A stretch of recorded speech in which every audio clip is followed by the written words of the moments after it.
Welcome to Basementside.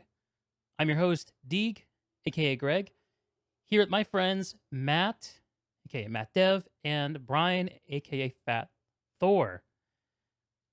Look, Basementside is the only place where you can get hot opinions from cold, bitter gamers. How are you, gents?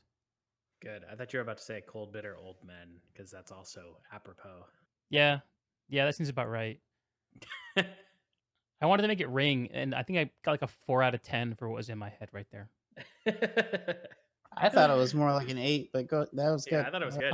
Thanks, Yeah. baby. I appreciate that. It would have been a Text in the 10 mail. if it was cold, bitter old men, but Yeah. yeah. So last time the three of us sat down, we talked about your first impressions of Half-Life Alyx. Day one, after a few hours of playtime. Um, and before I get too much talking done here, let me turn the footage on. I do have some B-roll for us. Spin There's that that. B-roll up. And there's that. All right. We should be in action. So Yeah. we're starting off spoiler-free, gents.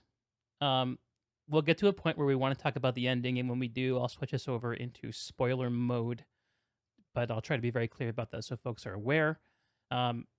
So, VR Half-Life. The first blush was positive, if I remember right. You guys both played it. I'm just here to mediate the discussion. I don't have a VR set. I remember one of the more interesting things that you shared with us, Matt, is that you had a hard time with kind of staying in VR, staying jacked in for a long time. You talked about the movement a little bit. Is your VR sickness continued or has it gotten better over time? No, it didn't. So it was funny because I started to get a little bit used to it, I think. And this is something that I kind of changed partway through. Was one of the things I noticed was, so, and for those that aren't aware of the game, there's sort of three main movement types within the game. You have blink, which is effectively like a teleportation type movement. You have instant, which is like also teleportation, but it just does it sort of like instantly instead of a fade out, fade in. And then you have continuous, which is like more traditional, like a typical FPS, where you actually use a joystick to kind of move you around throughout the world. I originally was using Blink for a while because that kind of like just did not make me feel as like motion sicknessy. But one of the things that I kind of noticed with it was that I felt like it was like not really as good of a gaming experience with that mode. Like it was sort of like this weird like I found myself like bouncing around and like it felt like I was like cheating with obstacles in a way at first, even though it like didn't make me feel as like motion sicknessy. So then Cheating, huh? what's that? Like it gave you a competitive advantage to be able to It just cast your feet Yeah, around? yeah, because there's these points where you have to like walk across these like narrow bridges and stuff, and that was like super easy to do with the teleportation type. But like when you're using it in movement, you actually have to kind of like make Oh sure you're man. kind of That going sounds to a super straight line. tense. It is. So I switched to the continuous type, which I think Brian was using pretty much the whole time. And that just like wrecked me. Like I felt like I was gonna throw up like the first 5 minutes of using it. Like it was just crazy. But eventually I got myself used to it to be able to do it. The problem was is that I got to a point where I could only really just do an hour at a time before I just felt myself getting dizzy and needing to take a break. And so if if there's a downside to the game, that's actually probably the biggest downside is that like people like myself who can't do these long VR sessions, just it was just too much for me. And I've done other games, like I played a lot of racing sims, and those I don't have any problems with. But also because you're sitting the whole time, so I think that plays quite a bit of a kind of role in the whole thing. But like the continuous mode, like only being able to do an hour at a time, especially when you're at like some tense point in the story and you're like, fuck, I need to take a break or else I'm gonna like throw up. Like that was like a little Yeah. bit difficult. Did you have the same experience, Brian, or are you like a seasoned VR navigation pro at this point? I did not have the same uh, situation as him, but I for whatever reason, it doesn't matter how janky the game, I don't get motion sickness. I don't really quite understand it, but So is this more of a I nature or did this. nurture type thing? with the I motion think it's sickness of VR. nature. I really think it's nature because I've had a few friends over that have tried, not necessarily Alyx, but VR in general, Uh huh. and the same people get sick on any game. So I really don't.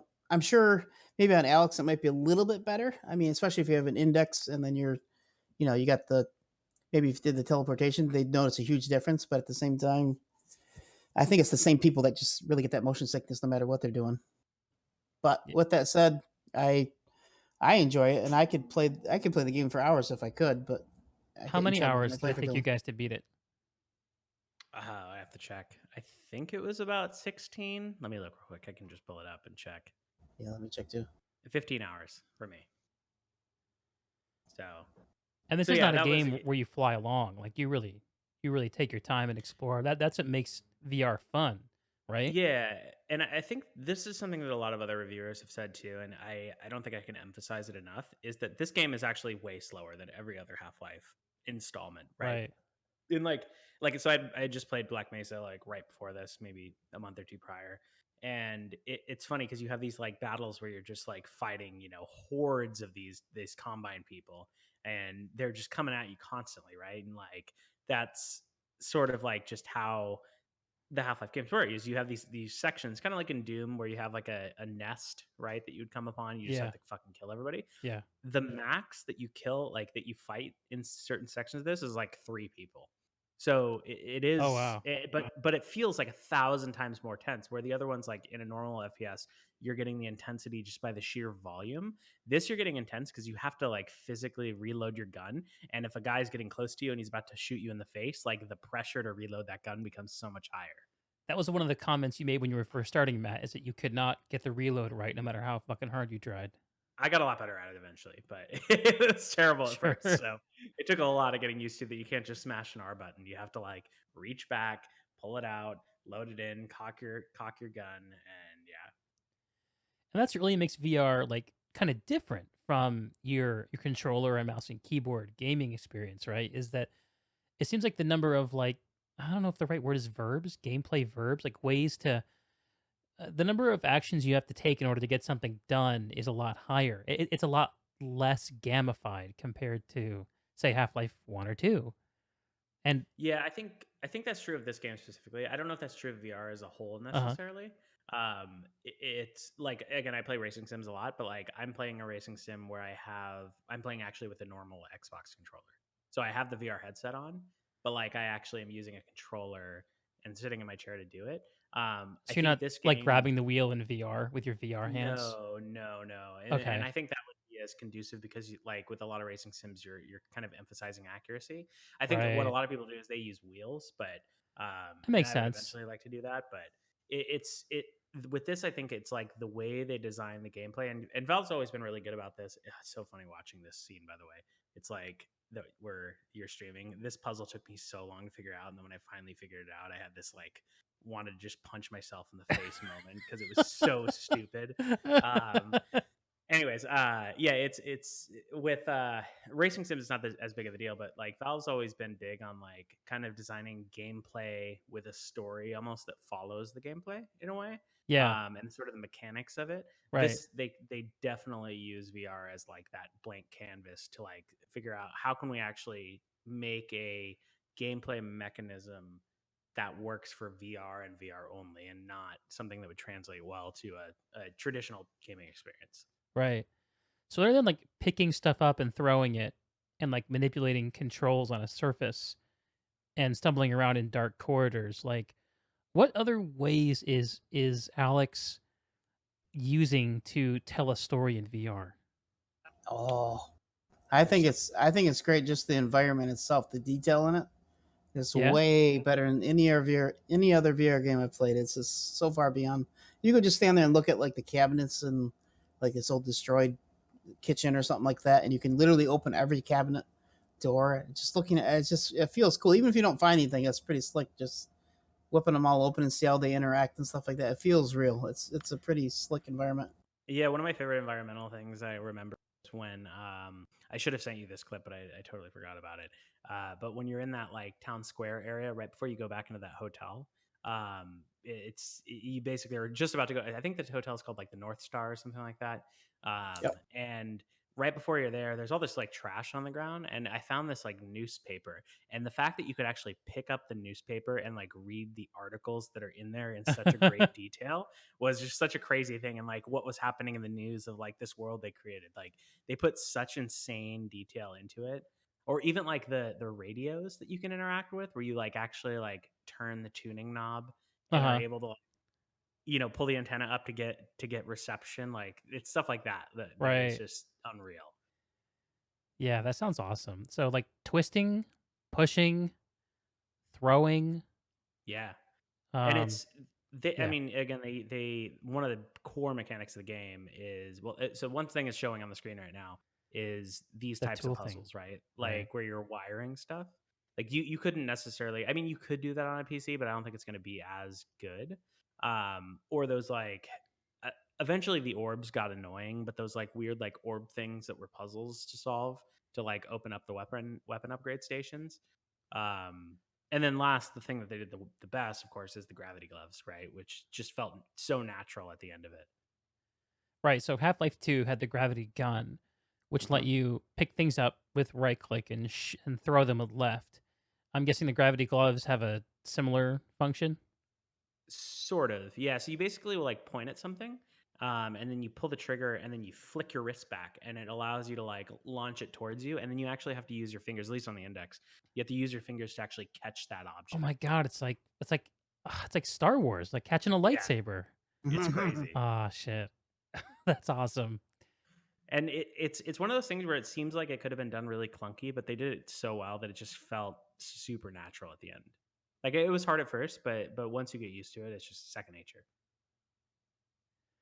Did you feel the same way, Brian? Hell yeah! I mean, it took me a little bit to get that flicking motion down. Probably like a lot longer than that. But once I did get it down, I was like, oh, okay, and it was actually wicked fun to do. Very easy, like, once you get that like repetition down and stuff like that, like you're going through the levels a lot smoother, stuff like that. It's pretty slick. Like what he's doing now is he's fighting a strider or he's dodging a strider. Yeah. Like just moving through that is like wicked intense. I know it looks pretty cool right now, but when you're in VR, it's a whole different feeling. It's like holy shit, I gotta duck my head, I gotta crouch down, shit like that, like Oh peek my around the god. It's wicked cool. I don't know how to explain it. So if you're Yeah, not like it watching does not. the VOD right now, there's an enormous strider trying to bust through the wall while Matt's tumbling through this like apartment building. Yeah, it's one of those things where it's like, again, because the VR, it only shows your right eye. For me, it's my Uh and it's just hard to explain. Like it does not translate to a stream very well. Like you have to just like see it, because everything looks great. Like it looks beautiful in this, and like yeah, you can pay attention to the story, but like so much of the environment is so important to be in this 3D space, and that's really just like they use it to just tell the story so well. Like the section that's after this, if I remember correctly, it's right after this, where you have to shoot the strider down. Like that section, it just, there is no way that it translates like the level of intensity to a flat screen. Like I felt like I was looking at my like heart rate monitor afterwards, and some of these sections, my heart rate would shoot up to like 140 BPM. Yeah, And see of right course, here, like he's like opening all the cap or the drawers and shit like that. Like yeah, when that's you're what you were looking at talking it, about. it's pretty. Coming up empty though. Yeah, you have to check every single one though, because like that's the thing, is like you're at points where if you look at my ammo on the screen here, I only have 2 bullets. So I'm like, oh I need to shit. get some ammo So or is I'm ammo pretty fucked. scarce in this? Oh yeah, Yep. So other yeah, than like very scarce. so what kind of weapons are we talking about? Is it just the pistol and that weird like tranquilizer launcher? What kind of are all the Half-Life weapons kind of present here?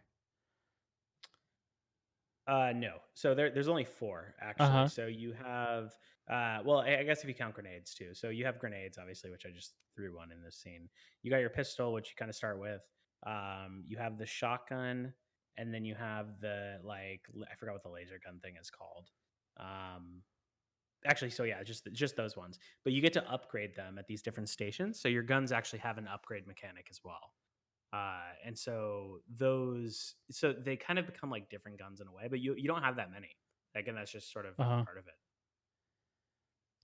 That makes sense. So, are the upgrade paths you can take with the guns, like, do they is there, like, choice in that where, like, you can go down kind of path A or path B, or is it just, like, strictly No, improvements? it's pretty linear. Well, it's not linear. It's like you get four options. Yeah. So you have to collect this stuff called resin, which you can see I have 17 resin kind of in the bottom corner. Those are things that you kind of find just digging through drawers and stuff like that. Uh-huh. And then each upgrade for your weapon costs a certain amount of resin. And so there it's not really a path or anything. It's just like you get to do it. I didn't actually collect enough resin to max out my weapons because I just didn't find enough. I don't know, Brian, did you?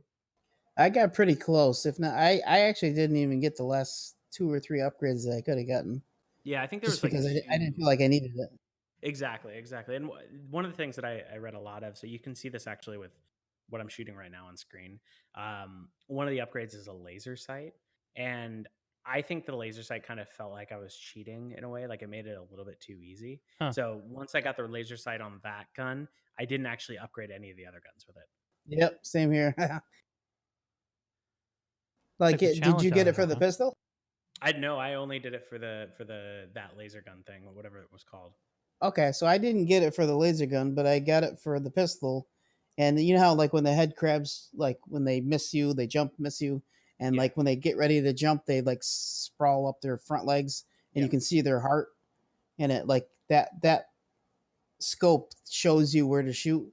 Yeah. Like at first I kind of liked it, and then after a while I'm like, I don't know if I like that. Like I understand like if I didn't have that on there, I wouldn't know where to shoot specifically. But next time I do this game, I'm gonna do it on hard. I'm not even gonna waste my time on that reflex scope, or they called it for the pistol, because Yeah. yeah, I didn't feel like it was really that beneficial, other than teaching me where to shoot. But Yeah, where you get the most effective aim. There are yeah, those and so one of the that was one of the things that's interesting too is in this game there's like multiple types of head crabs, and there's these one head crabs, and they were probably like the most frustrating thing in the game to fight.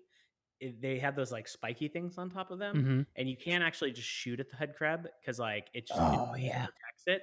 You have to wait for it to jump at you, or wait for it to like lift up in order to kill it. Because if you just shoot at it, it's not going to die. And so there's certain like mechanics like that that just made it really like a much more challenging game. Yeah, it kind of forced you to shake up your gameplay loop rather than just point Hmm. and shooting, right? Exactly. So, okay. I'm seeing you picking up is that a grenade you're picking up and then throwing at the dude with the gravity, Exactly. gloves? Okay. Yep. Yeah, that's And pretty yeah, this cool. section I totally just got wrecked in so many times. So So, because they would launch these drones at you, and then the drones like completely mess you up. And how much of this feels like being in a movie you can control? Is it very cinematic feeling or does it feel more like a game? I Do you know what I'm feel asking? like it is a bit more cinematic. Yeah, like I mean, the section that comes to mind for me is any of the quote what you would count as a cutscene. So Uh-huh. like when you first meet that Vortigaunt, or like the scenes with like your dad, like those feel like totally like a movie, except you're walking around in it. Yeah. So is it kind of like the classic Half-Life style cutscene where there's stuff going on around you, but you're still in control of your movement and your Exactly, positioning? Okay. I love exactly. that. Yeah, we But were it's like way crazier because like you'll go up to like these the Vortigaunt I thought was like one of the craziest things to see, like that going into his house was just such a weird feeling. Like, but it felt like it was beautiful. Like it was unlike anything I've ever experienced. that's really cool. I need to get my hands on an index so I can experience this myself. yes you do. Go Yeah. ahead and buy one. We'll wait. That's the thing is like, yes, the index is expensive, but I have not played it on another headset, but I feel like it would totally suffer because having the finger movement to like touch and catch things and press buttons it just felt so natural. Yeah, and what the other thing too that appeals to me is 120 hertz display. Yep. Like Yep. even just staring at a normal flat screen display, I can't stand lower refresh rates. Like 60 is like death for me. Yeah. Um, so yeah, I could see that as being really helpful in just feeling immersed there. Are there any other competitors that are competing at the same level of fidelity with the index? I think the Vive Pro, right, is one that's supposed to be pretty good, or whatever the one that just came out. Is it the Vive Pro? That just came out. The Vive Pro, I mean, is pretty recent, but it definitely runs all the same games. I mean, it's got a higher resolution and refresh rate than the regular Vive. I mean, it's supposedly more comfortable, all that stuff, but Yeah, I don't know if it's I'd call 90 it. hertz. 90 hertz Is is it the okay? Yeah, I had the regular Vive, and I thought that was. I feel like that probably could still run this just fine, but obviously not at the higher, like at 120 hertz or whatever. But a lot of people I've been reading lately have been loving this on the Odyssey yeah. because of the darker, the darker blacks, the richer colors, stuff like that. Which I don't have really any experience on, but it's kind of cool reading how people say it compares to the Index. So Because the on image Odyssey is quality, OLED, right? I believe Say that again. the Odyssey's OLED. I believe, right? I think that's what they're saying. Yeah, so it's just kind of neat reading. They're saying like the blacks are blacker and stuff like that. Like the colors are a Yeah. little bit more richer, but at the same time, they probably don't get the finger tracking. So I mean, they're losing out there. But yeah, Right, it's but I believe you can swap the index controllers in, I think, for most headsets. even with the Odyssey, like the Oculus stuff like that. Maybe not the Oculus stuff or the Samsung, but at least with the Vive or the HTC stuff, you can, I Yeah, think. yeah. Okay, I did know that part, but I didn't know about the Odyssey. But it's kind of I like reading about. Like I tried the Quest very. I mean, obviously not with Alyx, but I mean, I tried the Quest very limited. With stuff from like a couple years ago, and it was okay to me, but I didn't really have a chance to really give it much of a big chance with these, you know, better games, so to speak. So I like reading people's opinions on how they played Alyx with these headsets and how it compared to like the Index and stuff like that. It's pretty slick. so Yeah, the like index. Linus did a thing, if I remember correctly. There's a video he did compared different computer types, like different computer levels, as well as different VR headset levels to see how it ran Alex specifically. And he was blown away where like the lowest quality ones surprisingly still looked amazing. Like a Huh. shitty computer with a shitty headset still look good. But he did emphasize, of course, that the controllers made a huge difference, as did the high refresh rate. But Gotta love the otherwise, Source like, engine, man. Everywhere it yeah, goes. it's super good. So That's Oh, cool. I can't wait to mess with the editor. So what's oh in yeah, the index cost? Is it a cool 1,000? yeah, it's $1,000 for the full room scale. And how's Like that compared to the other sets you guys were just talking about, like the Odyssey and the Vive Pro? the Odyssey, I think, is like $400, $300, something Uh like huh. that. Uh huh. And then the Vive Pro is like close to the Index. I think it's $900 or Sure. 850. Do you Is it guys okay? do you guys Yeah. think that price point of $1,000 is where we'll settle out for VR headsets going forward? No, absolutely not. Like you could, I mean, someone can make the same. So this is like one of the arguments that I think a lot of people make that I think is just kind of a stupid argument, in my opinion. Where people, I mean, I guess that's my opinion. It is still a stupid argument. They're not stupid people, but sometimes they Let's are hear it, too. man. But basically, like the so a lot of people are like complaining. They're like, "Oh, it's VR. I don't want to spend $1,000 on a headset." It's like, well, you don't have to. Like, you can spend $300 on a headset and use an Odyssey and still play the game just fine. They're like, "But if I want the best experience, you have to spend $1,000." And it's like, yeah, that's true. Like, if you compare it to, say, a car, right? Like, yeah, you may have more fun driving, a BMW M car than a Toyota Camry. You're still going to get from point A to point B, but one is going to be much more expensive and it's going to be, better, right? Or the same is true as graphics cards, right? So you could buy 2080 Ti, but maybe that 1070 is totally going to be fine too. And so it's like one of those things where it's like, there, if you want the best experience, yes, you will have to pay $1,000 because the game was built for that experience, but it still works really well on those other headsets too. Yeah, maybe people are worried about being left behind. I think about like console generations a little bit. Yeah. If you think about like, say, one of the lower end sets as like a PlayStation 3 versus the index as a PlayStation 4, even if you can't really afford a PlayStation 4, it doesn't mean you're going to get a 3 because the 4 is what's going to be relevant over the next, 5, 6 years, however long a console generation is. I don't think it's as close to console generations, though. I think it's closer to a video comparison more than anything, just because it is like, at least from what I've seen, they've done a good job with backwards compatibility. Like Brian, do you know of any games that are like limited to certain headsets because of the specs? No, it's more of like an exclusive, kind of like a PlayStation exclusive Right. versus. Yeah, that's the only thing I've. Yeah, because the Oculus has their own store too, which is kind of Yep. frustrating. But I mean, again, if you download Revive, you can pretty much play any Oculus game on Index or Yeah. controls are a little wonky, but I mean you get used to them. But yeah, Yeah. That's one Interesting. thing I really hope that changes, to be honest, is like the way that they've so we talk about the launcher problem with Steam versus Epic versus like Right. whatever else. Having 15 Like different storefronts to play games. exactly. In VR, it's 1,000 times worse because you have to Yeah. actually like download some hacky bullshit to run games that are not on the store that your device is made for. Like Oculus is a great example of that. I think Valve doesn't give a shit. Like they're fine with people running whatever they want, right? I think it's just Oculus specifically, So correct? is it a device specific I think so. restriction? Like we only want you running this shit on our device, or is Yep. it more like a store restriction where the stores are like we only want you to run our store on one device? It's the device, the store. So the Oculus store is only meant to support Oculus headsets Okay. without So, that extra software. but the index will run those games as well. The Index will run it with that software, but Steam, you can use an Oculus headset in Steam or the Oculus store, but with an Index, the Oculus store does not have native support for it. It sounds too confusing, man. No wonder people are I know. they're not buying these things. It's terrible.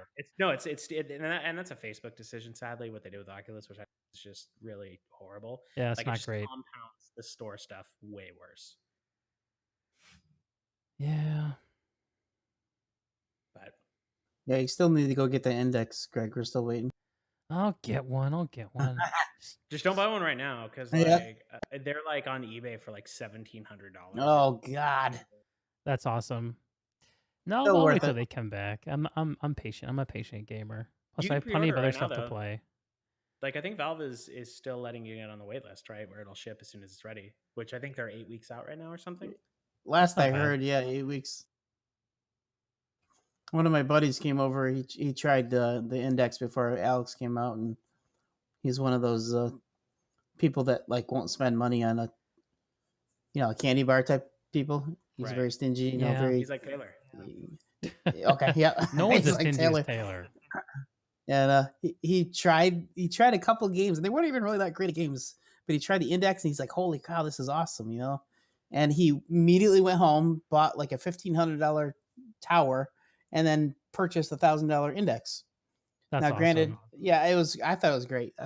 I like corrupting people. But anyways, he, it was like 8 weeks ago, or excuse me, it was set at 8 weeks 2 weeks ago, and it's still 5 to 7 weeks out. Unfortunately, like it just his time keeps fluctuating back and forth, Oh back and yeah. forth. So he's probably stuck in an endless loop for a little bit here. But By the way, it's Greg, Yo. sorry to slightly interrupt, but the clip that you're running right now, Yeah. Is this on the spoilery? stream, this is right before it gets to the ending, so you Oh. probably want to switch clips.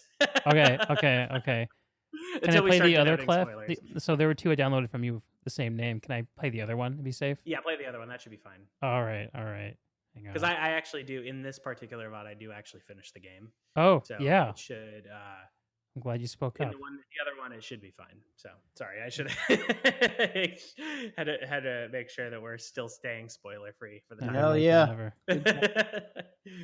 But yeah, I think Brian, you made a good point a second ago. Like one of the things that I think I'm even more excited for with this game is just like what's happening with the source engine and the mods that are going to come. Oh Because it God, runs yeah. so well. Like Oh, Yeah, Valve yeah, are it's legendarily supportive of mods and modification. I get the sense that they're kind of like a toy maker putting out a toy kit, and they kind of just hope people are gonna go and make stuff with it. well, and that's the thing is like that's how they got successful, right? Like, and not 100%, but like Well, that's how in a they were way, successful with like us. We're all Team Fortress Classic players. yeah, and yeah. like They I just mean, Half Life in itself is basically based off of the old Quake engine, right? Yeah. So in a they sense, just they just took their whole pants off and like, here you go. Here's the yeah. this is it. Well, one of the things that I Okay. thought was really cool, I watched a lot of the interviews that some of the guys at Valve did leading up to the Alex release, and there was one between Robin Walker and Gabe, Gabe Newell and IGN. And the thing that Gabe kept saying is, like, he doesn't want to make a game unless it's solving an interesting problem. Uh, Yeah, I thought that was a great quote too. and for a guy who's got, you know, the head of a company that's rich enough to do whatever the hell they want, at least in the video game space, um, the fact that they chose VR is a huge. I don't know. Is it a risk or is it a vote of confidence? I don't know, but it's a big balls move. And it's saying that we're in a position to take a big L on this if we need to, but we think it could be great. And that's kind of what I feel like as a gamer you always want to see. You know, you want to see the game being made for the sake of it, not necessarily because, um, it was calculated to have the maximum market impact. I'm looking at some of the games that are coming out this year, and especially Valorant, the new Riot shooter that's kind of like a Counter Strike hero shooter mashup. Looking at that, and all I see when I look at it is like, oh god, this was a game that was designed by a market calculator. I feel like, Yeah, Yep. and that's one of the things I thought that Gabe said that was also interesting. Piggybacking on that was that uh huh, that Valve has always been a privately held company, yeah, right? They're not at the mercy of the shareholders that are investing in their company, right? So they don't have to make a cash cow and continue to deliver cash cows. I mean, fortunately enough, they have a cash cow, which is Steam, right? So that's the cash cow. where they Let's get be most of their clear. money to do this shit. But like Riot, right? Riot's owned by Tencent, and Tencent's one of the largest companies in the world.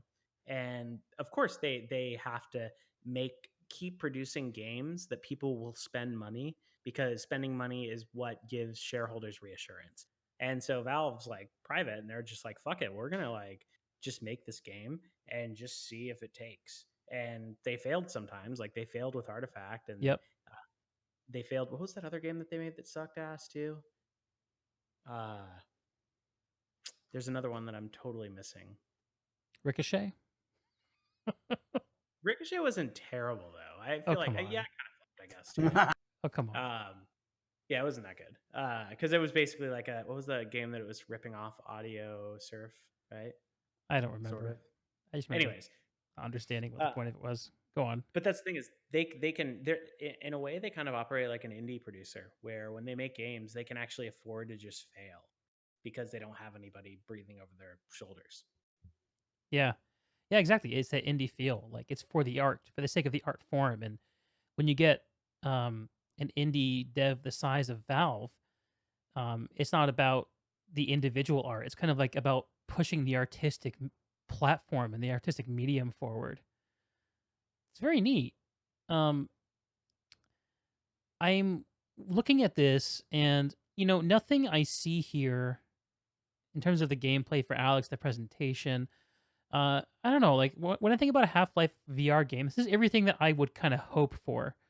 What I'm wondering is though is not just what did you guys get out of the game that you kind of were hoping for. What I'm wondering about right now is what did you guys get out of the game that you weren't expecting? Like what after the first day of impressions, or even on the first day of impressions, what did Alex do to surprise you guys? I can answer that, but my big surprise actually is a spoiler. So Yep. Same Save here. it then. yeah. All right, come back Is to this that a one. segue? We're gonna do spoilers later. Roll the clip. Yeah, so we can't answer that question unless we're switching. Okay, so story-based stuff. Yeah. Oh man, I can't wait to Yeah, hear this. I think the gameplay, like it did one of those things that and this isn't really a surprise though. Like Valve has always been really good at making things that where they introduce new ways to interact with the game, and it just begins to feel natural as you go. Uh But huh. that wasn't really a surprise at all. Yeah, sadly my surprise is story driven. Okay. All right. Well, we'll come back to it. I'm excited to hear about that. Half Life has always had a uh, very light touch with its storytelling that has done a good job of drawing people in. It's kind of like the conversational equivalent of like whisperings. People lean in to hear what you have to say, right? Yep. So the opposite of what I'm doing. But I really have a lot of respect for that. and it makes the world feel bigger when you see the G-Man appear on a catwalk above you and then kind of walk behind a door and you try to get there. You're thinking about all the places that he's going to and from, and I don't know. I always love those moments in the first Half-Life games. Yeah. Hell yeah. Yeah, they did a good job with the storytelling, and the writing is actually pretty funny too. Because again, it's the same writer as Portal, and Right. so the sort of banter that takes place between Russ and Alex through the whole game was pretty hilarious at some points. That's awesome. Like my favorite section, and Brian, I'm sure you remember this too, but when you're in the distillery and he's trying to explain what vodka is, like that whole section was hilarious to me. Yeah. So he got so basically there's this one section of the game where you're actually in an old distillery the whole time, and she's just like, "What did they make here?" And he's like, "Oh, they made this stuff called vodka." And she's like, "What's that?" And it's like, "Oh, this horrible drink that people used to drink." And she's like, "Oh, okay." And he's like, "Can you just bring me back some if you manage to find any?" And she's like, "I thought you said it was horrible." And he was just like, "Yeah, but it's horrible in sort of a good way." Again, I butchered it, but that was sort of the gist of it. Yeah, I'm drinking vodka right now too. So Nice. There you go. yeah, No, that whole sequence with quote unquote Jeff is awesome as well. It's one of the best oh parts. yeah, that section was just like one of the most memorable gaming sections I've, and again, would not translate outside of VR at all Yep. because the puzzles on it were just so like you needed it just that's one of the things that was just interesting about this game is that like when you're solving the puzzles in this game, like you're not solving a puzzle like you normally are in a game. It's like you're solving like more of a problem that you're faced with in your day-to-day life, if that makes sense. Sure. Like, oh, I misplaced my keys, where would I go look for them? I'm gonna open these cabinets. Yeah. Or oh, I have someone fucking chasing me down, how am I gonna Yeah. figure out a way to get him to stop chasing me down? Oh, I might lead him into this other room and lock him away, basically. Yeah, I think you can probably envision those little problems you face in the real world as kind of like games to some extent. Yeah. I've done some reading about this, and what I've heard is that interested me is the idea that basically any kind of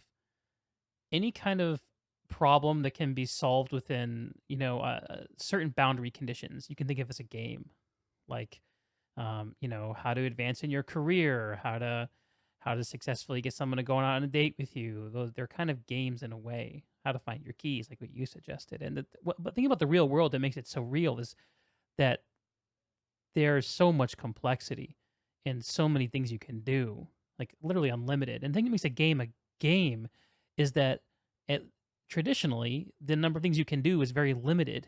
And so, like go back to the days of old school first person shooters like Wolfenstein and Doom, you just try to drag your ass along the wall and press the use button, and eventually you'll find the secret.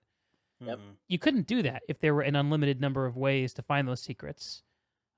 You couldn't just try one thing and spam it. Right. So No, that's true. VR is kind of taking it seems like it's taking games up to another level of how big they can, or excuse me, how deep they can make their problems. Yeah. And the thing is, like, I don't even think the problems have to be that deep. Like Uh this huh. section that we're focused on right now, right?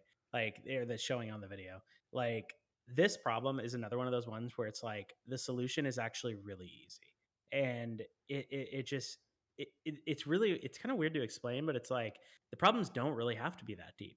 Like they can actually just be super simple shit, and you're gonna get confused by it Yeah. because it's like you happen to not do the right thing. Like so, here I'm trying to figure out how to get across this weird little bridge and move this thing out of the way. Have And no clue what to do. Right. I'm trying to, knock the thing down, etc. And then eventually I'm like, oh shit, I found another thing that actually moves this other lift a different direction eventually. And it's stuff like that where it's like, it's the things are almost more obvious than you think, but that gives it this like level of like complexity that you don't Yeah. think about. Well, I think probably another way to say that might be that the number of things you can try is so much higher. Yes. And so any way to act on the problem is a much smaller percent of the larger set of things you can do, Yep. which It's like itself that. makes everything much more difficult and time consuming. Exactly. It's like that old sort of problem that I think everybody has been faced with, where they're like looking for their phone and they can't find their phone, but then at the end it's just in their hand, Oh right? god. It's like it's just like that. I did So that with it's a Matchbox car once when I was a kid. I never fucking forgot it. I always check my hands like every 2 minutes whenever I'm looking for something. Like, did I pick it up? yep. So Matt, how long did it take you to solve this? This I think I go through it for probably another 2 or 3 more minutes. But I was pissed at it. I was just like, where the, because I had no idea to even look at that section. Like, and then I was like, oh shit, there's a thing dangling there, and then I pick it up and it moves. So You want to know what's even worse for me is I moved that board one of the first times I was near it, like to your right there, and it's Mhm. got the dangling, yellow buttons, and I didn't pick it up with one of my hands, so like I was trying to hit the buttons, it wasn't doing anything because I was only trying to press it with like my non-dominant hand, and it wasn't doing anything. But if I just grabbed it with a different hand and then pressed it, it would have worked, type thing. Yep. So I spent a ridiculous amount of time walking back up and down this crap. I was so mad. Yep. Yeah, it's just it's stuff like that where it's just like, what the fuck? Like, you just get so frustrated how simple it is. Yeah. Or even the one where it was part of the Jeff section as well, where you had to get the like turn the little wheel thing and kind of wire it around the rebar. Do you remember that Yeah. one? Like that Yep. one too, where it was just like, oh fuck, of course you just have to thread it through. That makes total sense. Yeah. See, it's weird because you and me are totally different. Like you figure a lot of things out so fast, and it takes me way longer to figure out the easy stuff. But then something like that where you just talked about, that was the first thing I picked up. I'm like, oh, it's got to go through the wire, Yeah. and I did it. And then then what we needed rolled down through. But I was like, stuff like that. I don't understand my thought process at all. But it's kind of funny to see how you deal with it. And I think that's like what makes this game interesting is that like you have different sort of like strengths and weaknesses of people, and they solve the problems in different way or approach the problems in different ways too. Because there is always like it seems like there's not just one way to solve them, if that makes sense. Yeah. Does that range of ways to solve things create any kind of replay value, or is this like a single use experience? I plan to play it again because I mean I didn't find all the resin. See, here's where I actually figured the thing out. I'm just like, fuck, of course it's this thing. Um, the See right there, you had to actually grab it before it actually started working. Yeah, you couldn't just press on it. You had to pick it up. Um, yeah, so I think there's replay value in this too, just because like there's so many details that you miss as you're playing it. Right. Um, and again, as Brian said, I want to try it on hard as well, just to see what it's like. So did you guys both play it through on like normal? Yeah, Yep. which again was challenging too, especially the puzzles. Yeah, there was quite a few times where I was like, "Oh crap!" Like where you're literally like hugging the wall and peeking around the corner, and you're getting shot, and you have to reload. How is the pacing between like puzzle solving and traversal and combat? Is It it well paced? Is it poorly definitely, paced? Is it like I think it's mostly traversal and puzzle with some combat? What do you think? I think it's well paced. The only downside I think I would say is just that like by the end of the game, I was really annoyed with any of those fucking I had to do. What's it feel like to Like, fall in VR? I just saw that happen on the VOD. oh, it's kind of weird. It's like a kind of like really Tip. disorienting experience. What's funny is I think this is actually a bug right here. I think you're supposed to die. And what happened here You that fell to like the bottom of the well. yeah, I fell at the bottom of the well and then nothing happened and I was can't get out. So I actually had to close the game out and reload my save. It's kind of That's freaky. crazy. Um but yeah, it's the I thought the pacing was good. I think the puzzle and combat balance was really especially because the combat felt few and far between, but it was also more intense that way, I guess. But again, the only thing I think I wish they could have reworked is just they could have the first 10 times I did that aura puzzle, I was cool with it. But then as soon as they just kept adding to it, I was just like, fuck this thing. I don't want to do this again. So you know which puzzle I'm talking about, right, Brian? What puzzle? The one where when you usually it was to upgrade guns or to open little like storage chambers. Oh There yeah, was yeah, the yeah. orb that came out, and you had to connect the red dots. Yeah, eventually started adding like 2 or 3 times where you had to Yeah, we had to do it. continuously get to the objective. Yeah. Shit was so annoying by the end of it. It's just, that part got repetitive. I think if that's probably the biggest flaw I would say with the game is the repetitive nature of that part. Unfortunately, there's a really funny YouTube video of a guy who's like making fun of that stuff. Like, oh, here's another puzzle. Oh, here's another puzzle. You know, like, oh, it's getting longer and hard. You know, that type of thing. Oh, was it the donkey video? It might have been, dude, but Yeah, I was laughing pretty hard at that. he did a really like he basically summed up my feelings with those puzzles because he was just like, oh, it's another fucking one of these things. And Oh no. it was really So it the got a puzzle little design was a bit obnoxious. repetitive at times. Yeah. And it wasn't just that they were repetitive, it's just that they were also frustrating at the same time too. Right. So repetitive and frustrating is not something I always want to feel when I'm playing a game, but Mhm. Sure. yeah. Yeah, that kind of I speaks did to like the the ones pacing. They got my to favorite. sprinkle in the annoying ones, right? Exactly. But my favorite of those puzzles was actually the one where you have to connect the orbs of light that are like suspended in air, and you have to like get the line of sight with them. Do you remember that one? Oh yeah, yeah, Yeah, those are the coolest ones, I think, because they were actually like pretty challenging and not very repetitive, and they got harder. yeah. There's one that I thought was really hard very early on, and I was like, what the heck? What do I do with this? And then I can't. I think you actually gave me a hint after we talked about it because I stopped playing for a little bit, like a day or two, whatever. And then you said like, oh, you just got to line them up correctly, you know, like your jackass type thing. So after that, like I started messing around. I'm like, oh, I see. So it's a stream. Like there's like a beam of light, and there's a stream that they throw out each, you know, different directions. You got to line them up to make sure it connects to everything. And after that, I'm like, oh, okay, I got it now, you know. But I was like, what on earth is this thing at first? You know, I had no idea what was going on. Yep, exactly. Yeah, I love those ones. So, So thinking about how you were annoyed by those puzzles, is there anything else about Alex that disappointed you guys? I think that's actually honestly it. Like, I was a little depressed when it was over, but not because it was disappointing, but just because I like didn't want it to be finished. Right. There's two things that I noticed. I wouldn't say they annoyed me. One was there's no melee other than I guess you can supposedly smack enemies with your pistol or your gun. I didn't really notice that 'cause I never tried it. But there's no melee Oh, there used to be a aside from that. boxer mode, dude. Yeah. And then the other thing is oh shit, what was the other thing? A bunch of people have an issue with this. So there's no melee, and then I'm drawing a blank now. Hang on. You No got it. crowbar. Matt, help me out here. No crowbar. Yeah, there was Crowbar? no That kind of crowbar, but that is that kind of kind of falls in. melee? Yeah, that's like no melee. There's one other big thing that people are really upset about, and I know. Oh, I know the ladder. So when you're going up the ladder, like obviously you're Yeah. climbing up it, and if you stop climbing, even if you're a quarter of the way up or halfway up, it'll immediately just spawn you to the top, like as if, Yeah. oh, there you go. That was kind of stupid how they did that. I thought it. Yeah, it felt kind of cheesy, but it's not a huge deal. Ladder interactions never feel right in Half-Life games. I think it's a Yeah, rule.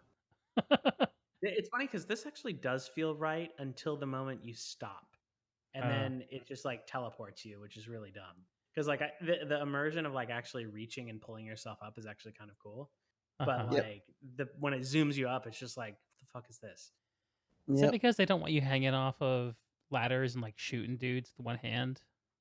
Yeah, Huh. Okay. I think that's the idea of it at least. Okay. What about Easter eggs? Did you guys stumble on any? I found the gnomes. Did you find the gnomes? What are the gnomes? There's the little gnomes from Half Life 2. I Those don't are from remember Half any Life 2, aren't they? gnomes. Yeah, the garden gnomes. Uh, maybe maybe it was too long ago and I don't remember. I don't remember anything about the garden gnomes. Did they give you any kind of achievement, or are they just like you just find them and then that's it? They were it was from episode 2. Sorry, I have to look Oh, at that's the probably why I never played the DLC for Yeah. Half-Life 2. Yeah, it was you have to basically there was an achievement where you could carry the final part of the game. But those are some of the Easter eggs I remembered. What other Easter eggs were there? There's so many. Oh, the piano that works. That was pretty Oh, that's a good one. I did a little video of me playing that sales song from cool. A1. There's a lot of people. I don't know if you looked on YouTube. There's a lot of people doing like recreations of songs on YouTube. Yeah, they're really good at it too. I was just like, Exactly. well, I don't know how to play the piano, so I'll do this. Yeah, it took me like 3 hours to learn 3 notes, and then I cut it even at that point. Cut it into sections of 3. Yep. Yeah. I did like the one Easter egg that I liked a lot too was in the same area. Was the what you call it, the globe, where the U.S. is like X'd out on it. Did you find that one? Sounds familiar. Where was that at? It was in the hotel as well. Oh, and the what was it, 5-star or 5-point, Yeah, whatever. the North Star or whatever it's called. North Star. There we go. Yeah. Yeah. So there's a section where basically like they have this globe that's like globe of the Earth, and the U.S. has a big X on it, and then it shows kind of like where the Citadel is, and so it kind of implies that you're in Eastern Europe somewhere. So, which that was a good one. Oh, there was TF2 Scout figurine too. That was the other. Yeah, I Nice. did see that one, and I looked later, and there's like a couple different colors. There's a blue and a red one or something. Yep. That's pretty cool. So they put a lot of nods to other games in there, which was cool. That's good. I feel like if you're making a big enough game in an existing IP, you kind of can't get away with not doing that these days. Yep. Yeah, I think they gave a nod to Death Stranding as well. Did they? Which part of it? It's one of the boxes in one of these old Oh my rooms. God. I definitely came across it, and I didn't really recognize it at the time. I'll be honest. Like I didn't really realize what they were referencing, and then Can you I came imagine? across a YouTube video later in it. I was like, oh crap, no kidding. Like I came across it, and I was like, that's pretty slick. You know, they're giving a nod to them. Can you imagine playing Death Stranding in VR? Oh my god, I'd do it. So, what are there any other VR games that you've played, Brian, that stack up close to this? Close. I mean, as far as I Is guess this you your got to look top at it a VR couple different game? ways. Number one for you? I would say yes because it combines the story with the gameplay. Now, Lone Echo was an amazing story. I thought it was like one of my favorite VR games for a while there, and that's an Oculus exclusive. However, you can play it on Revive, and it's still fun to play even to this day. But there's some limitations to it. You know, I mean, there's not. I wouldn't say there's a lot of replay value to it. Like this feels more fluid. It's definitely more polished. The environment feels more realistic in a lot of ways, but and then there's other games that have really cool movement that I think is close to this in a sense. Maybe not to this level, but I would say definitely this is the best by far. Did you play Boneworks as well? I did, and I liked Boneworks. I mean, the physics of it is like kind of what sold the game. I was so excited for that game. I mean, I was like giddy for it, waiting for it to come out. You know what I mean? And it came out, and I literally took a day off of work. I stayed up and played it, and it's great. However, there's something about it that makes it feel like very underwhelming in a sense. So like the physics are kind of cool, you know what I mean? Like some people get sick off of them because they're a little bit jankier than Alyx, but you know, like you can see your whole body, which is cool to me. I love that feeling of seeing, you know, your legs, you know, touching the ground in front of you. It makes it feel more immersive to me. But the enemies felt really underwhelming. The levels were meh. You know what I mean? The story was okay, the first playthrough. I honestly don't think I'll play it again, even though I really did enjoy it the first time through, but Right. So I you don't don't know see how your else own to body explain in it. Alyx, right? Just your hands? Yeah, just your hands. Yep. That's a bummer. I think it's a fantasy of all dudes playing VR to look down and see your own cleavage. Yeah. Yeah. There's a bunch of games in VR that allow you to do it, like Zero Caliber. It's a military shooter. Like I said, Boneworks, you can look down and see your whole body. It's I know at the early stage of VR, like it wasn't something they were looking at, but at this point, I feel like everybody should be doing it. It's a very immersive feeling to look down and see your body moving and interacting with the environment in front of you. You know. That's really cool. Is there anyone doing like any kind of AR where? No, I guess it doesn't make sense. You'd have to be in like a full motion capture suit to actually map your body movements that way. Yeah. So what am I thinking? Your hands are basically there though, at least. So Yeah. So I have maybe a bit of a boring question. I think Matt, you're probably the one to answer it if you know it. Um, is is Valve going to make money off of this game? Do we know? I would expect so. Do you have Didn't any it idea how much it have? cost them to make it? They had like 300. Oh, I have no idea how much they make. They don't really release those numbers that much. Yeah, they're private, so they don't Um, have to. but they sold 300,000 copies, right? Right. But they also gave it away for free if you owned an index. Yeah. So I would say probably yes. Even if you multiply, sorry, I'm going to do the math. So 300,000 times, let's say 60. Let's say people bought it at, oh my God, I can't calculate anything right It's now. like 18 million if you Yeah, do something like that that. multiplication. Yeah. And that's 18 million. And basically, if you then count the amount of profits that you make off of the headset, Right. that margin is even higher. Yeah. I could easily imagine the software being a bit of a loss leader for the hardware here. Yeah. Although, I don't know. Maybe it's more complicated than that, right? Because I don't really get the sense that Valve makes hardware because they're trying to like corner a market.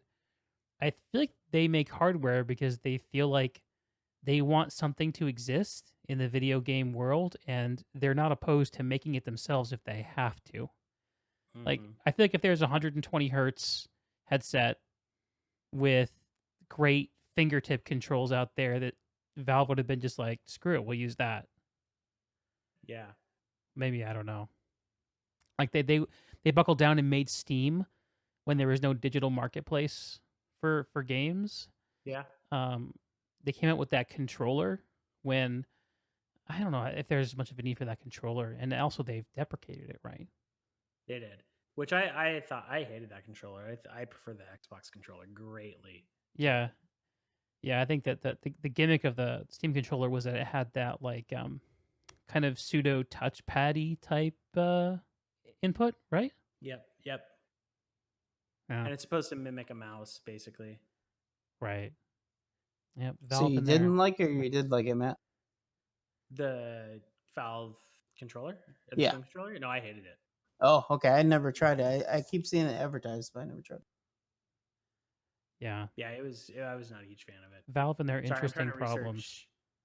I'm trying to research and see if anybody has released the margin on the index. Apparently, the guy from Valve News Network said that he did like a light teardown of it, and the margin is sorry, big yawn. The margin is not as thin as you would expect. So it sounds like the index does have a pretty decent margin that they probably made off of it. So I would guess that they probably made quite a bit of money off of this. Sure. And Hopefully, they should because it deserves it. yeah, it's quite clearly an amazing game that pushes the medium forward. Well, I and guess the I'm other thing, interested. and so this is like Uh a huh. strategic thing, right? If they're releasing if they're smart, they're going to do this, and I'm going to totally like just make a like this is totally just a hunch I would have, and I'm pretty Hell sure it's yeah. What is if it? they're like putting all of these VR elements into the source engine, right? And making it so modders can create that stuff, there's probably going to be a requirement in that terms of service of modding it that they have to list that stuff in Steam. Like actually like they can't publish it in the Oculus store, for Oh example. yeah, sure. And that's a huge cash cow for them, right? Yep. So in addition to the game itself making money, the updates that they made to the engine to make the game possible is going to make them just shit tons of money in the long term. Yeah, that's smart. Because even though Steam is just starting to get competition, like real competition, in the last couple years, I think that Steam over the years has really won over the hearts of gamers, and it's only reluctantly that I know I feel that I go to a storefront or a game launcher that's not Steam. Yeah, I mean, I waited for Borderlands purposefully to come to Yeah, Steam because I didn't want to buy it through Epic, and then of course I never bought the game because I hear it's just a Borderlands 2 DLC basically. Mhm. yeah. I think if enough of you guys started playing Borderlands, I'd probably buy it and try it, but otherwise I don't really care. Also, did you hear the news that apparently um, Gearbox is screwing a lot of their developers out of the bonuses that they traditionally get for successful releases. Oh, they I didn't give it read to him for that. that game. I did read that. Yeah. That Randy Pitchford guy, I mean, I don't know if he's earned his reputation or not, but he can't get a win in the games media anymore Hmm. somehow. I did not hear about this. Yeah. Apparently they have large bonuses that are tied to I'm not sure if it's tied to critical rating or sales. I think it's sales. It's royalties. It looks like 40% Right. of the royalties. And Yeah. which are huge paydays for a very successful game. But basically Randy was like, "Yeah, well, we had a bunch of years where things sucked. So you guys don't get this money. Sorry, the company needs it." Is kind of the vibe. That's fucking terrible. Yeah, well, they had Battleborn, which flew straight into the side of a building. Yeah. And I don't know, they had another game too that also kind of flopped. But yeah, Randy Pitchford's a guy who can do no right. Gabe is still a guy who can basically do no wrong. It's true. I mean, look at Artifact and how terrible that game was. They're just like, what? YOLO. Like, Yeah. Yeah. Yep. Gabe. Okay, so I think it's time for us to talk about spoilers. What do you guys think? Sounds good. I'm gonna flip the stream into spoiler mode. Hang on. We are Where? spoiler free. I Spoilers. ruined the whole game now. Let me go first, Matt. Okay. Okay. Do it. Those of you who are listening live, we are going to talk about spoilers for Half-Life Alyx. If you plan to play the game and don't want to spoil it for you, now's a good time to drop off. You should switch Thanks it for to the joining other us. VOD too. The had you turn off and fast forward it. Okay, I can switch back to it. Hang on. All right, Brian, you can go ahead now. No, I was just being an asshole. Go ahead. Oh, I don't even know where. Okay. Do you want to go back to that? So I was asking you where this first came up in our discussion was when we were talking about what surprised you about Half-Life. What did it give you that you didn't expect? And you said, "Oh, well, mine's a spoiler story related." So pick it up from there. Yeah, I mean, for me, it's the fact that like they basically like completely like not even a subtle hint, but like a very obvious hint at Half-Life 3 What? at the very end. What? I don't know. Did you, Brian? Did you get that vibe Dun, too with the dun, end of the dun. credits? Yep. Yeah, it's like so. There's this moment. You'll see it on the video in the next probably 10 minutes from now. But basically, like after you go through the whole scene and like G-Man gives his pitch, etc., you wake up as Gordon Freeman, and then the Eli Vance hands you the crowbar, and you get to hold the crowbar in your hand. Oh Oh, shit! that was so. It was such an epic scene. Yeah, I had my pants off, and I feel like I needed to take my underwear off at that point. Yeah. It was good. It was that good. No, it's funny because like leading up to that point, when you can see the outline of the person who's like imprisoned in this capsule, I'm like, there's no, because the whole time you're led to believe that it's Gordon you're freeing. And I just played or replayed episode 1 and 2, and I knew where Alyx meets Gordon in Half-Life 2. It was before episode 1 2 is in a hallway in City 17. So I'm like, I'm waiting for that moment, like, oh my god, I gotta be close. Oh, I gotta be close, gotta be close. And then when I see the outline of this person in the capsule, I'm like, there's no way. Like, he looks nothing like Gordon. I'm like, oh, I know exactly who that is. And I was like, oh shit, and then it went on from there, and I was very excited, let's put it that way. Yeah. Who is it? Who's the outline? It's the G-Man. G-Man. What? So apparently in my eyes, I mean, maybe I mistook this, Matt. I haven't looked into it, but like the whole time you're led to believe during the story is that there's a weapon stored in this.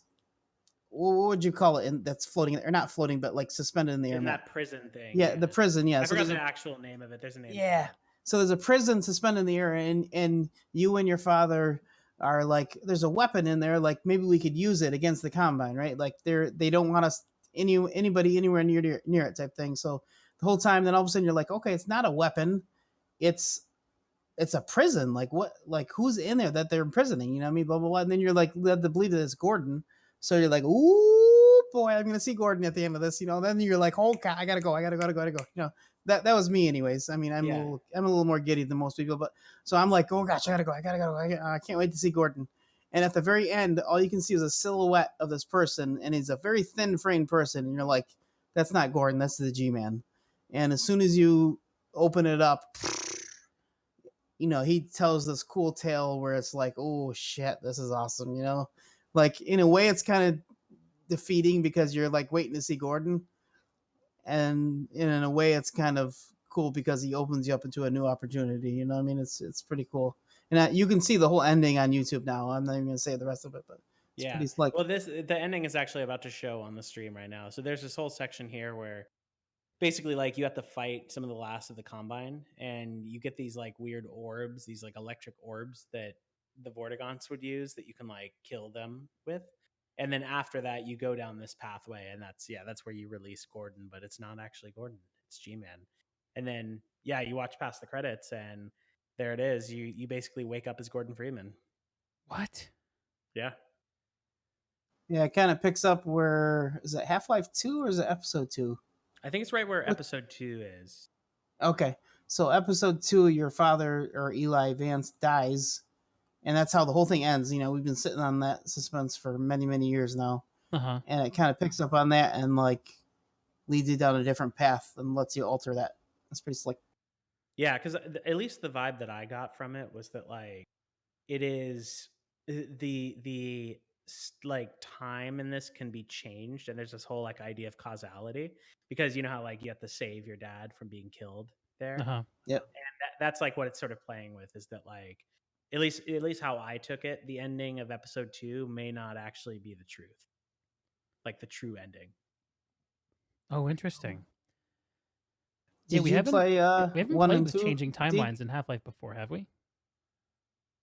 I don't think so. Yeah, I don't think we have. Yeah. Have you played 1 and 2, Greg? Episode 1? Nah, nope. I started episode 1 and I don't think I finished it. It's pretty good. I mean, the gameplay isn't anything new. Same with episode 2. It's the same as Half-Life 2. So it's nothing. You're not missing anything as far as that goes. But like the story, which is what draws me in with most games, is pretty slick. So when you combine it with this, it's wicked cool. Yep. I need to play them because it's been 13 years since I played any of them. But I did play Black Mesa. So Black Mesa was fresh on my mind just a couple of months ago. But the Half-Life 2 ending was not, unfortunately. So I actually watched a bunch of kind of recap videos to like refresh myself a bit. Yeah, for So those who yeah, don't that know, helped. Black Mesa is a fan project where a bunch of fans got together and over the course of like 10 plus years, I think, rebuilt Half-Life 1 and the Half-Life 2 engine. And while doing that, they also fleshed out the last chapter of Half-Life 1 in the Zen area, where I don't know, it's if you listen to interviews from some of the guys who worked on Half-Life 1, one of their biggest regrets is that they basically didn't finish Zen. So these devs kind of took it upon themselves to do that. Did you ever Yeah. finish it, Matt? Black Mesa? Yeah. Yeah. No, I totally finished it. I knew you were having a bug at some point. So you finished it, Taylor finished it. I couldn't get through it.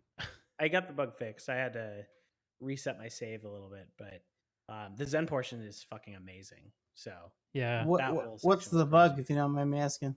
it was this weird thing where like every time I would cross over into this one section where I would switch levels, the game would crash. And it was happening with just like one of my saves got corrupted. And so I couldn't pass the section. So I ended up reloading a previous save and then playing through that section again, and it fixed it. So Oh, okay. See, I played it all the way up with Black Mesa, mind you.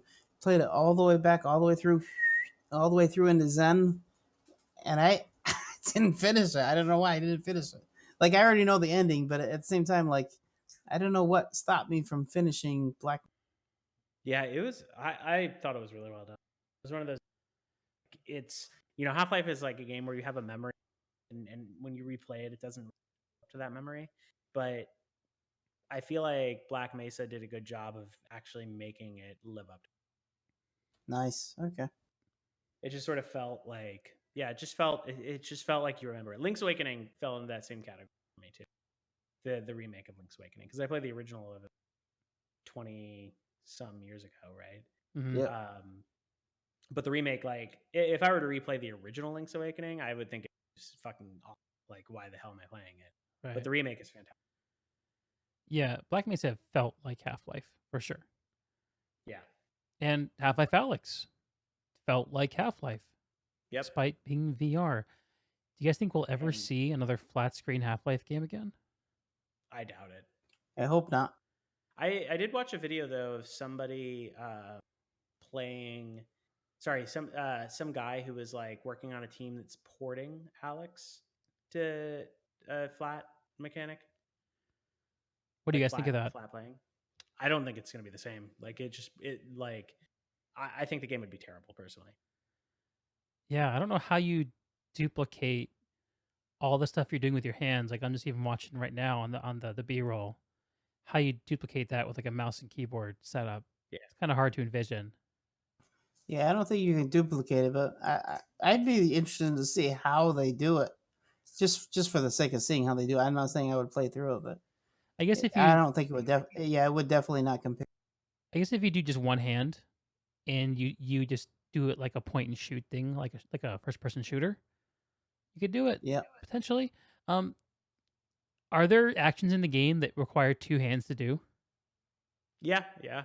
You have sections where you have to lift up these doors, and they require both hands. Okay. Yeah, there's a number of things actually. Even like moving some of the wood out, I think you have to use two hands. Some objects are too heavy Climbing that you ladders, right? can't. Yeah, climbing ladders you need two hands. I don't know even if they did port this to flat screen. If I'd play it, I'd probably just wait until that future day where I got a VR set of my own to play it for real. Yeah. Probably is a The other fun cool thing experiment with though, just technically to be like, can we backport this? yeah, they the other thing I think that's interesting about this game too, and this is totally lends to VR at least, is that they made it so that you can play a number of ways. And I think this has to do obviously with device compatibility, but like you can play it in a sitting position too. So like my friend Chris, he has it as well, and he doesn't have room scale on his VR headset, and he just Uh huh. played it sitting at his desk the entire time and Oh, got a cool. great experience out.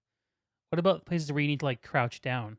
See, like Um, pop the his chair and just go down with it, or like what? I don't know. I wonder if they have a control for it Yeah, specifically. They like might. maybe an They have a elevation control for button. jump and for like yeah, some of the other climbing things, but yeah, I'm not sure. Interesting. Yeah, this is like the part that we're on with the video here is like right before the actual final G-Man sequence. So I want to see Mhm. it again. it's such a good set. It's like such a well done ending, the whole thing. And how he's like moving around you in 3D space is, and with the sound too coming from all the different directions, was crazy. Oh, that's so good. Hell yeah. Again, it's just so much of the ambiance of this game just does not translate to. It just wouldn't work. Like it's straight up just would not work in a non VR construct. Sure. Like whoever the people that are porting it, like they'll have to take a lot of liberties with it. Yeah, if I were you, Greg, I would just, get a new credit card and just put it on there and just don't even worry about paying. Credit. Get it over, get it over with, It's dude. free money. Gamers at least credit card for buying the Index. One thing that you could do is just buy a cheaper Vive set and then get Index controllers. No, I'm gonna get the That's real true. thing. I'm gonna get the real thing. I'm Yeah, I'm not just- gonna play the halfway experience. Yeah, get the Discover credit card. That's all you gotta do, dude.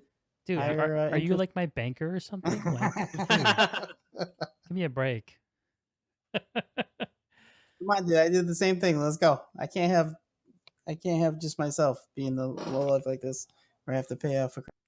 Yeah, well, Come on. hopefully next time there's a big VR game comes out, we sit down and review. I'll be able to get hands on with you guys, not just live through you like I'm doing now. Yeah, what is the next big VR game? It's a good question. Half-Life Alyx 2. Yeah, Half-Life 3. Half-Life 3, yeah. So you really think it's gonna be Half-Life 3, huh? Absolutely. Oh, you got to be close, right, Matt? On your yeah. stream there. Yeah, this is like right near the end.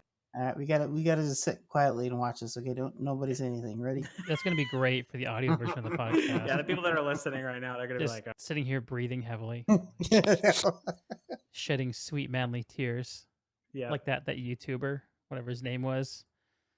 Oh, the Oh video yeah, I the sent you. BN guy. Yeah. The guy Oh, here's the outline, by the Oh, way, Greg. This is the part where that can't be Gordon. Oh yeah, it I does look know. like the I knew G-Man. You're right. immediately. Oh God, yeah. I'm like, nope, nope. Did you guys watch his reaction video, by the way? The Valve News Network guy. Yes. When you started Yeah. crying. Brian sent Yeah, it to me. Yeah. it was Watched it so before we good. Like started. he was. I mean, he sat through the end there too. Did you watch the part with the credits too, Greg? I'm seeing all this fresh. Okay. Okay, so you didn't watch this whole thing then. So No. he yeah, so this is the part where G-Man does his whole speech, and yeah, this part, the visuals of this was just like so unreal. And Oh, the so 2D good. screen does not at all like do it justice. Oh shit. Greg, he's like literally walking around you. If you're staring at your computer screen, he's walking behind you, around you, and the audio just reflects it. And it's freaking awesome. It's so That's cool. You can definitely tell that they spent like, I mean, they put a lot of work into the environments in general, but I can't even imagine the level of detail that they had to put into this ending specifically to get it right. Like it's crazy. Like it's so unreal. I also really like the section before this too, in the upside down hotel room. It makes it Yeah. seem like you're in this weird like multi-time continuum piece. Oh yeah, this section's a good nod to Oh, Zen as fuck. well. Half-Life is so good. Yeah. Shit. we got to do like a third podcast, Greg, after you After you Yeah. take out a new credit card and you get your index and you go from there. So I want to hear your initial reactions, or you're gonna be just like Yeah. us. You're Well, gonna be giddy. You're gonna be yeah. yeah, well, you're not gonna hear it from me fresh because unfortunately I'm spoiling it. But yeah, I don't know. Maybe like when Alex 2 gets announced, I'll like get this a few months in advance to get ready for it. Hell yeah. I don't know. Or you Right. should just get on the wait list right now so you can play this. Yeah. All right, So good. By the all time right. you get it, I feel like it'll I'm probably like be at time for the a next. co-op right now. You guys are trying Yeah, to it's sell me. I mean, it's no, 8 not a weeks. co-op, a timeshare. That's the word. A timeshare. It's an 8-week lead time. So that's the thing is like if you pre-order it right now, you got 8 weeks before you're gonna get charged. The next Half-Life game will be out by then, dude. Come on, let's go. All right. I'll see. I'll take a look at my finances and talk to wife. $1,000 Yeah. on a credit No, card. don't I'm tell sure it her. won't be a Just take problem. out another card. Well, Don't tell her. baby don't know won't hurt her, right? Oh yeah, coming back to that moment where Eli died. Yep. Okay. So let's talk about a little bit about what's next. Half-Life 3, of course. I asked you guys the question, are we ever going to see another flat screen Half-Life game? You guys think no and definitely shouldn't be. What about like the legacy of Half-Life multiplayer? Team Fortress 2, Counter-Strike, games like that. Is there a future for Source engine multiplayer games in VR? I hope so. Oh God, I hope so. What would it Definitely. be? I don't know. It is interesting too to think like let's say they create a VR esports game, right? Like that totally changes the mechanic of like the skill that it takes, right? Yeah. Sorry, I'm totally yawning right now. The skill it takes to actually like be able to do something like that. One thing that I thought would be an amazing use for VR would be a real-time strategy. Like I think We that have could like a be a really godlike interesting. perspective. Exactly. I Like heard you're someone like else suggest imagine like a that. Dota for Yeah. VR. Did you guys play the game, or are you aware of the game Black and White? No. It No came good. out. It came out. Gosh, it's probably 10, 15 years old by now. It was a game by one of the video game auteurs who's kind of famous, whose name I can't quite recall, but it's a god game. You kind of manipulate this society of creatures with a god hand. Interesting. And I heard someone else Oh. suggest that games like that would be a good fit for VR, and so to hear you say that, kind of, it's in the Oh, air. It sounds like. It's the guy Hey, that played that created Fable. I Peter think you're right. Molyneux. Molyneux. Yeah, that's him. Yeah, Stefan Molyneux. Molyneux. Was it Stefan? No, Peter Yeah, Molyneux. Stefan's the crazy Molyneux, I think. The Twitter Hey, Molyneux. hey, Matt, Yeah, have you heard of Asgard's Wrath? I have not. So it's kind of a mix between what you guys just talked about. It's a first person, kind of almost like a Skyrim. You know, what I mean, like you got your shield, your sword, hack and slash, but then you can go back into the God view, zoom out, and you can see yourself and like your companions, and you can literally pick somebody up and solve puzzles in the God view, and then warp back down into the first person view, and then go on from there. It's kind of a mix of both worlds, but it's actually really well done. The beginning of that game, I was like wicked impressed with before I played Alyx, mind me, but um, it's a pretty slick storyline. It's got to do with Loki and Thor and all that stuff, supposedly. Oh, cool. Yeah, I'll have to Yeah, check that one out. It's Oculus? yeah, it's Oculus, but obviously, if you get the Revive program, you can play it on your index. Huh. Sweet. Yeah, I'll check it out. I didn't get Uh, very far in it. Yeah, I'm only like, well, probably like 8% in at this point, but so far it's not too bad. It's got some odd puzzles, and you got companions you can move around and stuff. honestly, though, I think that brings up a good point where the thing that I think I'm excited for with VR is not necessarily taking the controllers and making them be your hands, like having different points of interaction that exists than just it like being your hand in the VR space. Does that make sense? You're talking about the Yep. penis, right? Yeah, exactly. Like your hand becomes a penis, and then you Yep. just Two waggle penises. it around. No, but like imagine like using that to like sort of transform a world instead of it being your hand, right?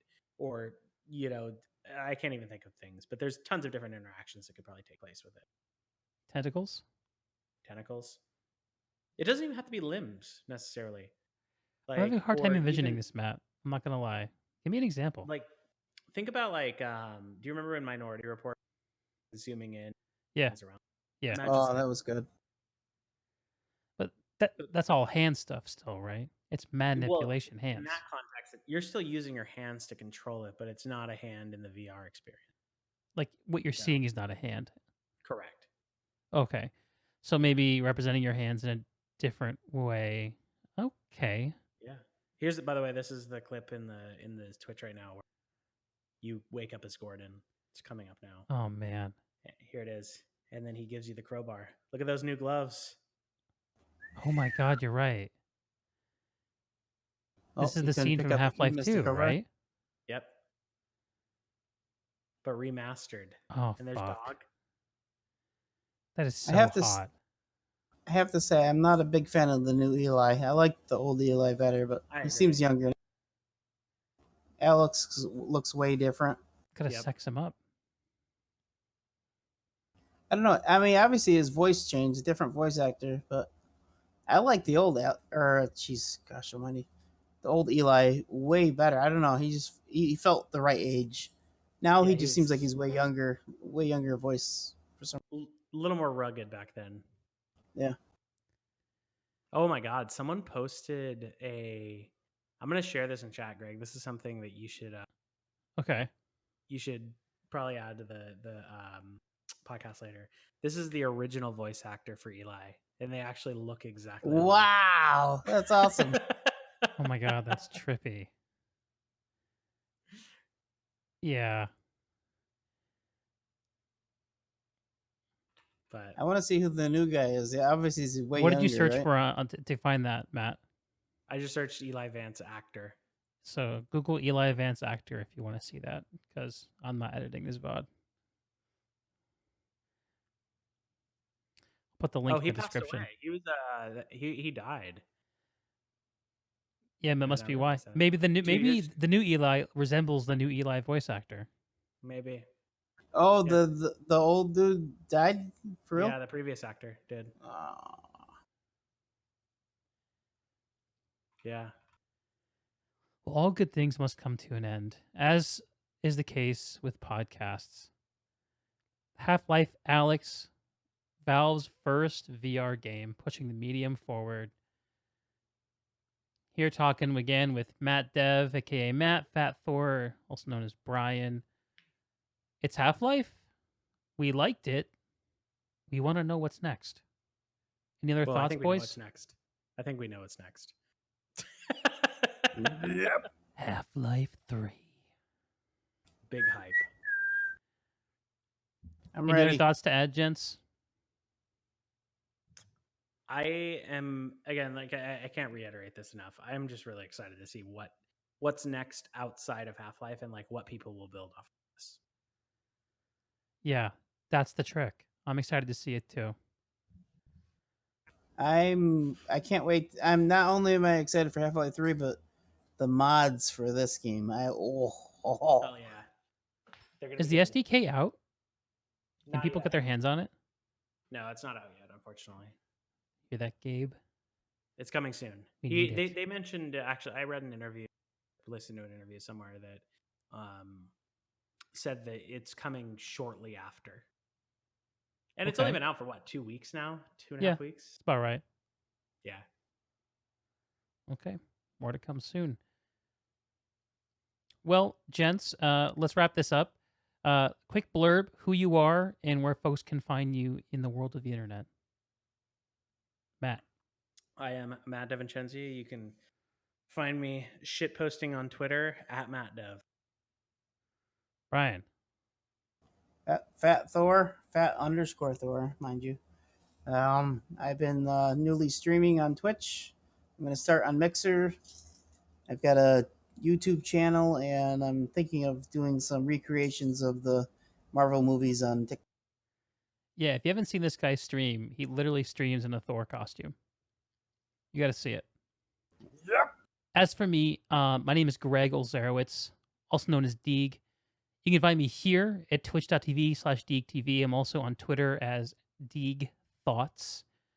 And yeah, we have a YouTube channel as well. You can search for Deeg. That'll get you there. From our basement to yours, that's it. Have a great night, folks. Peace.